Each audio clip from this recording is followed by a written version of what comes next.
The Highwayman by Alfred Noyes. The wind was a torrent of darkness among the gusty trees. The moon was a ghostly galleon tossed upon cloudy seas. The road was a ribbon of moonlight over the purple moor when the highwayman came riding, riding, riding. The highwayman came riding up to the old inn door. He had a French cocked hat on his forehead, a bunch of lace at his chin, a coat of claret velvet, and breeches of brown doe skin. They fitted with never a wrinkle, the boots were up to the thigh, and he rode with a jewelled twinkle. His pistol butts a twinkle, his rapier hilt a twinkle, under the jewelled sky. Over the cobbles he clattered and clashed in the dark inn yard. He tapped with his whip on the shutters, but all was locked and barred. He whistled a tune to the window, and who should be waiting there but Bess, the landlord's daughter, the landlord's black-eyed daughter, plaiting a dark red love knot into her long black hair. And dark in the old inn yard a stable wicket creaked, where Tim the ostler listened. His face was white and peaked. His eyes were hollows of madness, his hair like mouldy hay. But he loved the landlord's daughter, the landlord's red-lipped daughter. Dumb as a dog he listened, and he heard the robber say, "One kiss, my bonny sweetheart, I'm after a prize tonight, but I shall be back with the yellow gold before the morning light.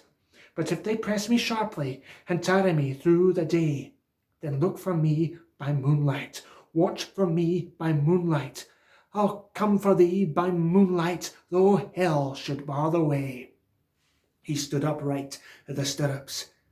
He scarce could reach her hand, but she loosened her hair o' the casement. His face burnt like a brand as the black cascades of perfume came tumbling over his breast, and he kissed its waves in the moonlight. Oh, sweet black waves in the moonlight! Then he tugged at his rein in the moonlight and galloped away to the west.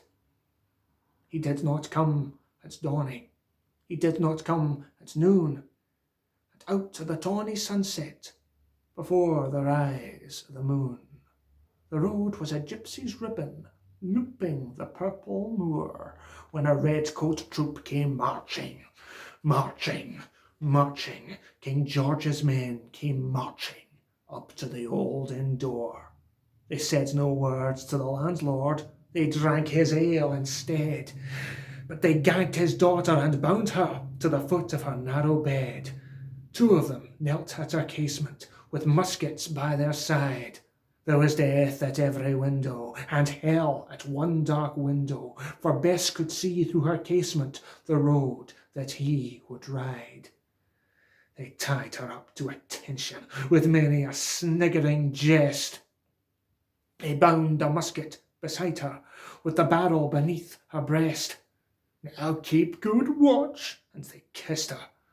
She heard the dead man say, "Look for me by moonlight, watch for me by moonlight. I'll come for thee by moonlight, though hell should bar the way." She twisted her hands behind her, but all the knots held good. She writhed her hands till her fingers were wet with sweat and blood. They stretched and strained in the darkness, and the hours crawled by like years, till now on the stroke of midnight, cold on the stroke of midnight, the tip of one finger touched it. The trigger, at least, was hers. The tip of one finger touched it. She strove no more for the rest. Up she stood to attention, with the barrel beneath her breast. She would not risk their hearing, she dare not strive again, for the roads lay bare in the moonlight, blank and bare in the moonlight, and the blood of her veins in the moonlight throbbed to her love's refrain.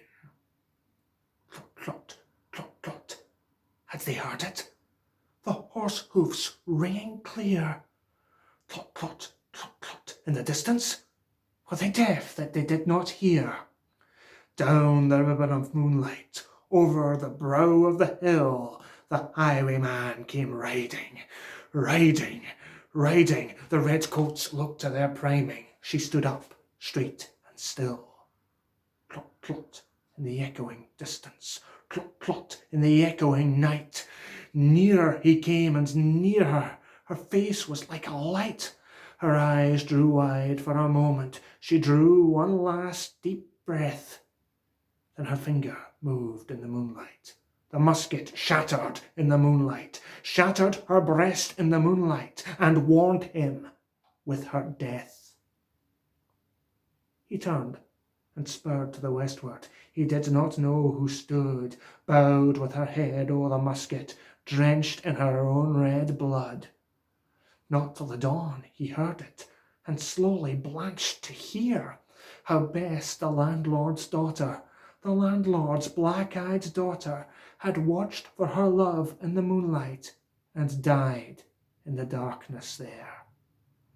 Back he spurred like a madman, shrieking a curse to the sky, with the white road smoking behind him, and his rapier brandished high. Blood red were his spurs of the golden noon, wine red was his velvet coat, when they shot him down on the highway, down like a dog on the highway, and he lay in his blood on the highway, with the bunch of lace at his throat. And still, of a winter's night, they say, when the wind is in the trees, and the moon is a ghostly galleon tossed upon cloudy seas, when the road is a ribbon of moonlight over the brow of the hill, a highwayman comes riding, riding, riding. A highwayman comes riding up to the old inn door. Over the cobbles he clatters and clangs in the dark inn yard. He taps with his whip on the shutters, but all is locked and barred. He whistles a tune to the window, and who should be waiting there but Bess, the landlord's daughter, the landlord's black-eyed daughter, plaiting a dark red love knot into her long black hair.